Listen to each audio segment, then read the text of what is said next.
Some nights begin like any other quiet, predictable routine. But sometimes, a single moment can change everything. One question, one hesitation, and suddenly you're standing at a crossroads you never saw coming. That night, I had no idea what was about to unfold. It was late. The house was silent, the kind of stillness that presses against your skin, making you hyper-aware of every creak, every shift in the air. My husband was out of town on business, leaving just me and my stepson in the house. I had spent most of the evening reading in bed, wrapped in the comfort of my blankets, half listening to the faint sound of the TV playing downstairs. I hadn't thought much about him that night, until he knocked on my door. Soft, hesitant, almost unsure. I frowned, glancing at the clock. Past midnight. Too late for casual conversation.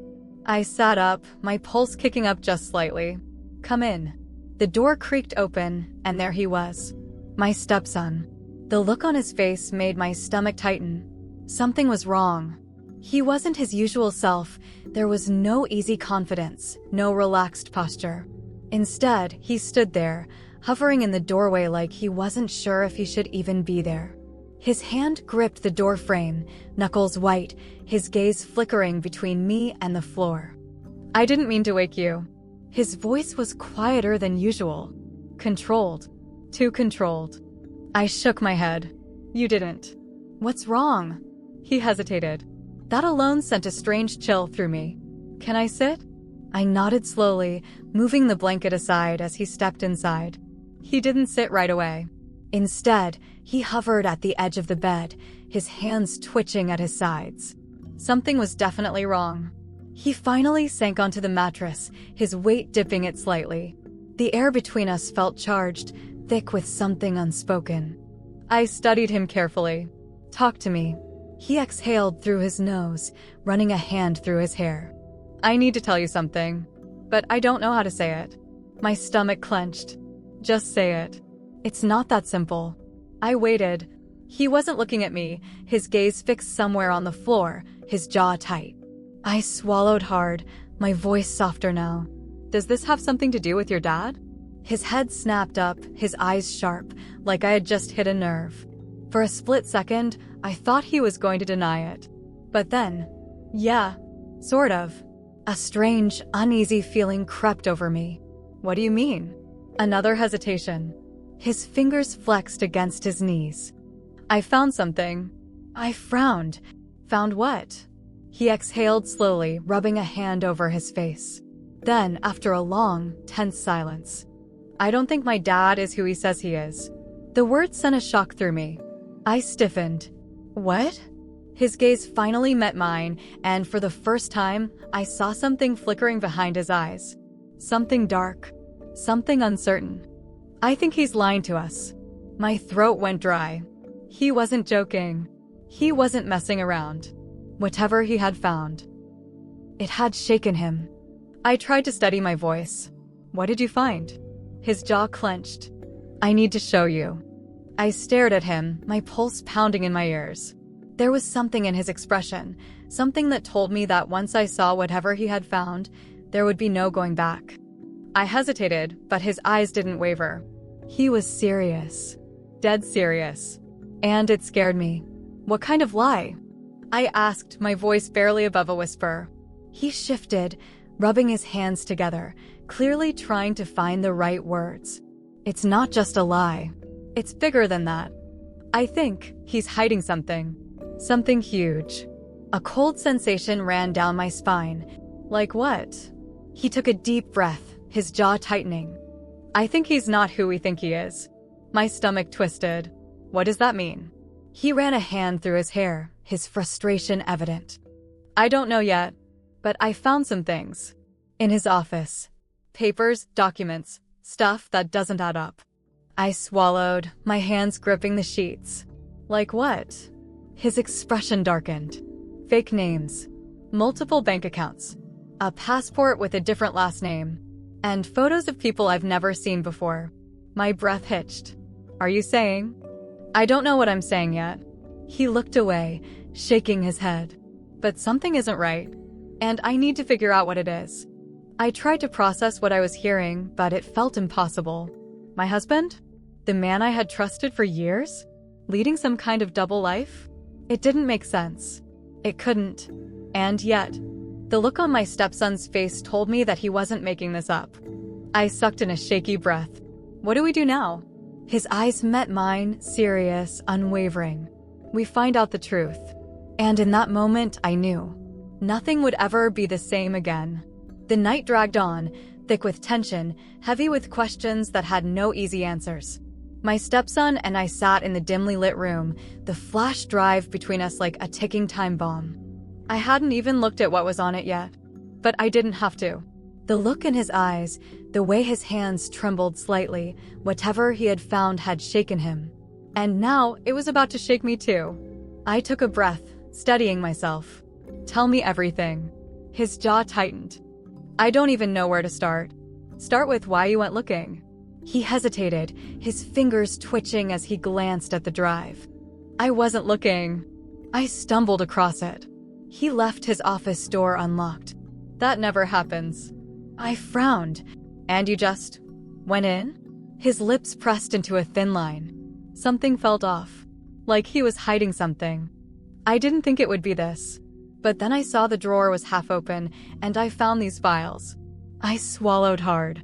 Files on what? His eyes met mine, dark, uncertain. On people. A chill ran through me. What kind of people? He exhaled, rubbing a hand over his face. Different names. Some I didn't recognize. Some that looked fake. His voice dropped lower. And then I saw the photos. The air in the room shifted. My heartbeat thudded in my ears. What photos? His Adam's apple bobbed as he swallowed. Him. With another woman.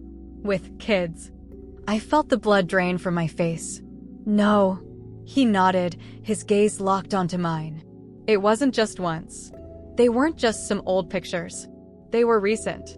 And the timestamps. My stomach twisted. How recent? His throat was tight. Weeks ago. I jerked back, the world tilting around me. The bed felt too small, the room too suffocating. I shook my head, my mind refusing to process what he was saying. My husband had another family. And not in the past. Right now. I forced myself to breathe. How do you know for sure? He hesitated, then reached into his pocket, pulling out his phone. He tapped the screen a few times before turning it toward me. A photo. It was him. My husband. Laughing, holding the hand of a little girl who looked no older than 5. Beside him, a woman. She wasn't me. But the way he looked at her. My stomach churned violently. I pushed the phone away, my hands shaking. Where was this taken? I don't know. But it wasn't here. And it wasn't a business trip. A deep, sharp pain lanced through my chest. How long do you think it's been going on? His expression darkened. I don't think it ever stopped. The words hit me like a slap. I sucked in a shaky breath, my vision blurring at the edges. He's been playing us. This whole time. He didn't say anything. He didn't have to. The truth was sitting between us, undeniable. My husband had built 2 lives. One with me, one with them. And somehow, he had kept both intact until now.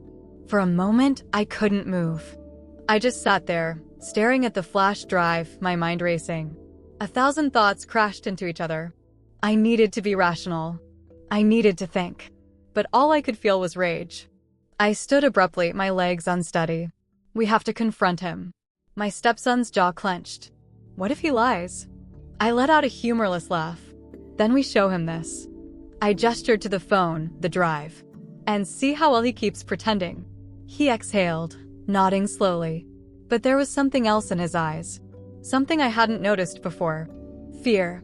I hesitated. Do you think he's dangerous? He looked away. Then.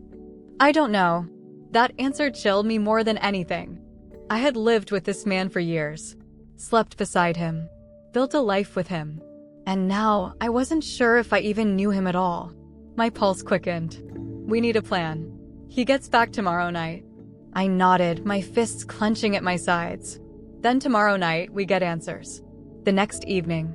The weight was unbearable. Every sound in the house felt magnified. Every second stretched too thin. My stepson sat across from me at the kitchen table, his knee bouncing restlessly.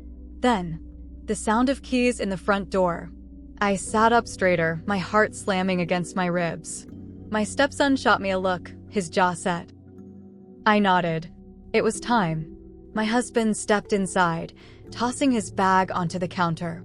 He looked exhausted, but the second he saw our expressions, his demeanor shifted. His gaze flickered between us. Everything okay? I inhaled slowly. We need to talk. He frowned. No. Yes. He exhaled, rubbing the back of his neck. What's this about? I didn't answer. Instead, I slid the flash drive across the table. His face drained of color instantly. A beat of silence. Then, where did you get that? His voice was low. Careful. My stepson spoke before I could. In your office. A flicker of something crossed his face. Fear. Then anger. You went through my things. I stood my ground. Why are you hiding this? His lips parted slightly, then shut. He looked at me, then at my stepson. His expression unreadable. Then, you shouldn't have found that. The finality in his voice sent a chill through me. For a long moment, none of us spoke. Then, finally, I can explain, but as I looked into his eyes, I wasn't sure I wanted to hear it. Because deep down, I already knew. Nothing would ever be the same again.